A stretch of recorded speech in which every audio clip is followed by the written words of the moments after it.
Bienvenidos a Terraplanistas Spain. Hoy voy a hablaros sobre la luz y la oscuridad y cómo afecta a la teoría de los colores. Isaac Newton hizo pasar el espectro de una luz blanca por un prisma y de ahí el espectro de color de Isaac Newton. Sin embargo, lo que muchos físicos, científicos, ingenieros e incluso ópticos ignoran es que este efecto solo explica una parte de la teoría de cómo se forma la luz y que la otra parte del fenómeno descubierta por Johann Wilhelm von Goethe no solamente es desconocida por una amplia mayoría de personas, sino que además no puede ser explicada con las leyes físicas al uso. Es decir, el efecto descubierto por Newton solo se produce en unas condiciones muy concretas, razón que explica lo raro e inusual que es el fenómeno atmosférico del arco iris. Recordemos también esa compleja idea de los colores primarios, secundarios y terciarios, y de cómo estos podían formarse por combinación de otros. Toda esta idea, como veremos, es una verdad a medias, dejando de lado el concepto primario o secundario, ya que un color primario se puede volver a formar a partir de la combinación de dos secundarios. Lo cierto es que a pesar de que en millones de libros de texto de todo el mundo se afirma que el color es una propiedad objetiva y que se explica exclusivamente en términos de diferentes longitudes de una onda electromagnética. Lo cierto es que esta media verdad falaz esconde el hecho de que el color, como descubrió Goethe, es en realidad una formación subjetiva, es decir, que se forma en nuestra mente, de un complejo fenómeno que se produce por la unión de dos fuerzas, la luz y la oscuridad. Para explicar este fenómeno, que es una de las mejores formas de ver cómo trabajan las ciencias tradicionales, basadas en la observación subjetiva, versus las ciencias modernas basadas en complejas hipótesis antinaturales que pretenden ser objetivas. Nos basamos en los textos traducidos de Thomas Joseph Brown. En los años 1940 se constituyó la Fundación Wonderland. Claramente, sus primeros años se dedicaron al estudio de la radiónica, sacando del olvido la obra de Albert Abrams, y más adelante se adentró en radioestesia o la psicotrónica. Pero sería a principios de los años 80, con los experimentos de electricidad longitudinal de Tesla realizados por Peter Lindemann, Thomas Joseph Brown y el gran Eric Dollar. Este último, durante 35 años, trabajó en la réplica de los verdaderos descubrimientos de Tesla: la electricidad fría o longitudinal. Unos desaprensivos entraron en su laboratorio y se propinaron del material y lo echaron a la calle. ¿La culpa? Haber descubierto la verdad sobre la electricidad longitudinal de Tesla.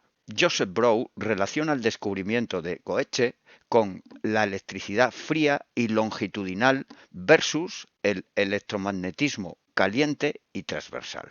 Cuando abrimos nuestros ojos y podemos observar a nuestro alrededor, es posible debido a la presencia de algo que llamamos luz, tan necesario para la percepción óptica objetiva del mundo exterior. Se ha afirmado durante siglos que esta cuestión estaba explicada con cada nueva interpretación. Pero, ¿ha sido esta cuestión verdaderamente contestada? ¿Es la luz una partícula o una onda? Una mezcla aberrante de las dos al estilo de la cabeza de Janus. Aquí vemos la doble cabeza de Janus como metáfora de la supuesta dualidad onda-partícula de la luz. Mera abstracción científica sin sentido. En la raíz de todo esto está la cuestión fundamental de la formación de los colores. La ciencia moderna asegura que el color es un mero estado de vibración, una onda que llega a nuestros ojos desprovista de cualquier efecto de ilusión o subjetivas. Pero hay varias falacias bajo este punto de vista, tan serias que cualquiera con una inteligencia media puede ver por sí mismo si las observa detalladamente. La ciencia moderna se basa en los experimentos básicos llevados por Isaac Newton encerrado en una habitación oscura que permitió que sólo una diminuta cantidad de luz penetrara en la misma. Este haz de luz fue directamente direccionado para que pasara a través de un prisma contra una pared blanca. El resultado fue un espectro donde se podía ver el rojo, naranja, amarillo, verde, azul, índigo y violeta. Newton concluyó de este simple experimento que los colores están escondidos y contenidos en la luz blanca y que pueden ser extraídos a través de un prisma. Y declaró que como resultado de sus experimentos había descubierto que la luz blanca contiene todos los colores y que el negro era una ausencia de los mismos. Algunos experimentos hechos con mezclas de diferentes pigmentos podrían confundir a uno y hacerle creer esta segunda aseveración. Pero en un análisis detallado de otros experimentos llevados a cabo, nos muestran de cuán erróneo es este planteamiento. Aquí vemos la rueda de color de Goethe, es decir, el espectro de luz y oscuridad. La forma de pensar meramente lineal de Newton fue en la que se basó la concepción moderna del espectro electromagnético, en donde todas las energías, sean luz, sonido, diferentes ondas eléctricas, etc., se encontrarían alineadas a partir de su estado vibracional, o sea, solamente de su frecuencia. No puede haber ninguna duda de que esta visión parcial del espectro electromagnético ha tenido una aplicación crucial en el campo de la ingeniería, que nos ha provisto de un gran número de artilugios tecnológicos basados en esta idea. Pero eso no impide que no podamos saltar a la conclusión de que toda la realidad de este fenómeno se pueda explicar con esta concepción tan simple. El gran poeta Goethe tomó una aproximación más universal. En lugar de simplemente estudiar la luz y color cerrándose en una habitación oscura y vacía, algo que por supuesto hizo y además de manera mucho más metódica para comprobar los resultados de Newton por sí mismo, escogió cómo discernir la naturaleza del color en su gran gloria y manifestación en la amplia y manifiesta naturaleza. Goethe aceptó que los resultados de Newton ofrecían verdades científicas irrefutables, pero no fue tan rápido como para correr y dar salto y carpetazo definitivo a la explicación del fenómeno con tan apresuradas conclusiones definitivas. Goethe pudo ver que Newton estaba equivocado en su deducción de que el espectro rojo, naranja, amarillo, verde, azul, índigo y violeta tenía solamente este atributo primario. Vio claramente que el espectro rojo, naranja, amarillo, verde, azul, índigo y violeta era producto de una exclusiva disposición del prisma y la hendidura, lo cual era un efecto secundario en el proceso de formación del color que Newton no había ni siquiera considerado. En la teoría de la gravedad de Newton, una pregunta importante seguía sin ser contestada, sobre cómo la manzana se las apañó para subir al árbol en primer lugar, y sobre el que fue lo que hizo crecer a través de varios estados hasta el estado final del fruto, porque en todo momento estaba creciendo en contra de esta teoría de la gravedad. De esta misma manera, la parte más importante de la formación del color en la naturaleza que salía de la observación total y no parcial del experimento quedó atada o disminuida por esta concepción parcial de la gravedad newtoniana. Al replicar el experimento de Newton en siguientes pasos ampliando la rendija, si lo hacemos, veremos cómo el verde desaparece, con el blanco en la proyección tomando su posición. Vemos dos bandas de colores, la rosa amarilla por un lado y la azul violeta por otro, una frente a la otra como polaridades en medio de la nueva franja blanca. Y es volviendo a poner la misma hendidura al tamaño anterior que el verde vuelve al lugar del blanco mientras el amarillo y el azul se entremezclan. Olvidando por un momento todo tipo de teorías y observando simplemente los fenómenos observables, valga la redundancia, se puede ver que la formación del color también consiste en efectos del borde entre áreas luminosas y oscuras. El rojo está por encima de la sombra o parte negra de la proyección, mientras que el amarillo está en la parte iluminada o en la parte blanca. Al mismo tiempo, el azul aparece en el blanco y el violeta en el negro.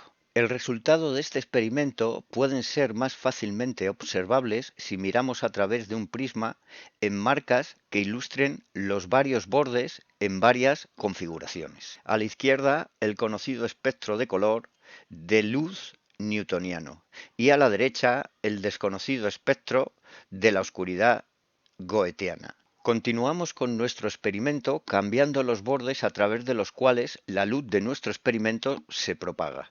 En lugar de hacer pasar la luz a través de la rendija, vamos a dejar que pase alrededor de un objeto cuya anchura puede ser fácilmente manipulada.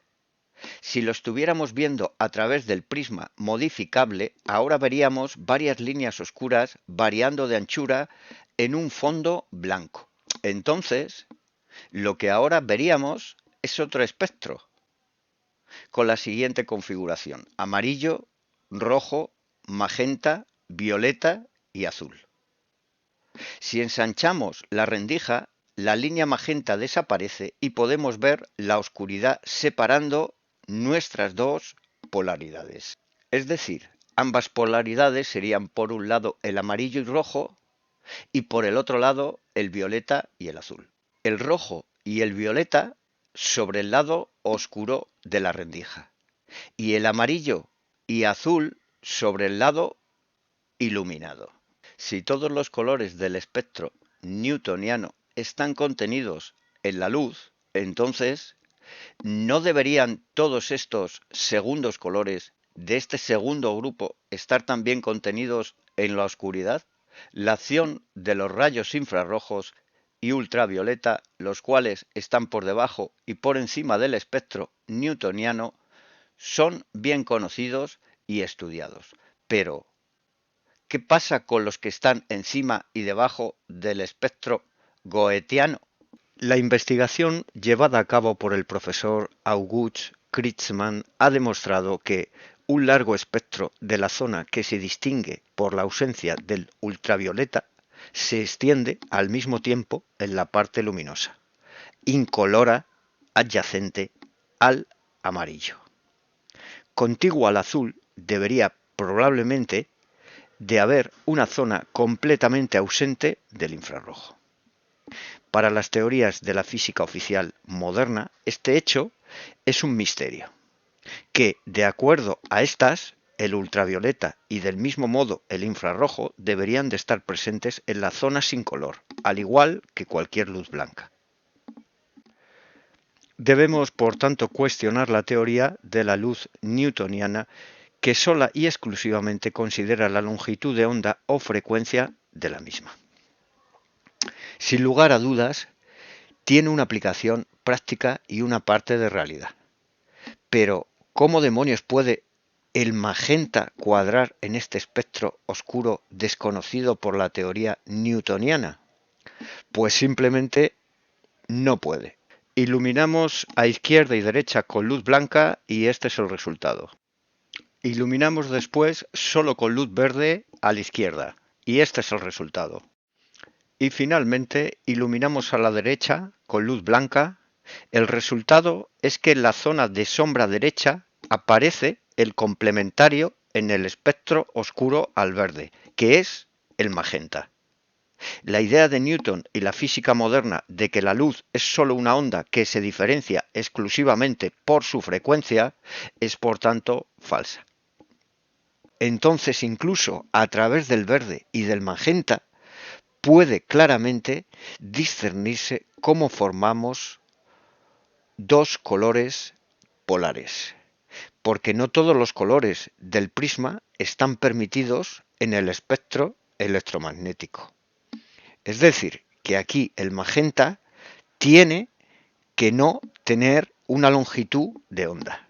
Se le considera una mezcla secundaria, en contra de lo que ocurre a su polo opuesto, el verde. ¿Cómo deducimos una longitud de onda para el magenta? De acuerdo a Goethe, hemos visto que por el uso de la difracción, las rendijas y los objetos similares pueden manufacturar colores en sus bordes. De esto podría considerarse que hay algo de realidad en la teoría clásica de las propiedades a partir exclusivamente de las longitudes de onda. Pero eso es algo secundario con respecto a la interacción de estos materiales usados durante esta manufacturación y por tanto no debería de ser un atributo principal. En otras palabras, hay otra propiedad desconocida por la física moderna, con la capacidad de manufacturar el color en función del tipo de borde con el que difracta, que es la propiedad principal y no es en modo alguno secundaria. Hasta aquí este programa dedicado a la luz y a la oscuridad. En el siguiente programa seguiremos con los colores. Gracias por todo este tiempo que me habéis dedicado y hasta pronto.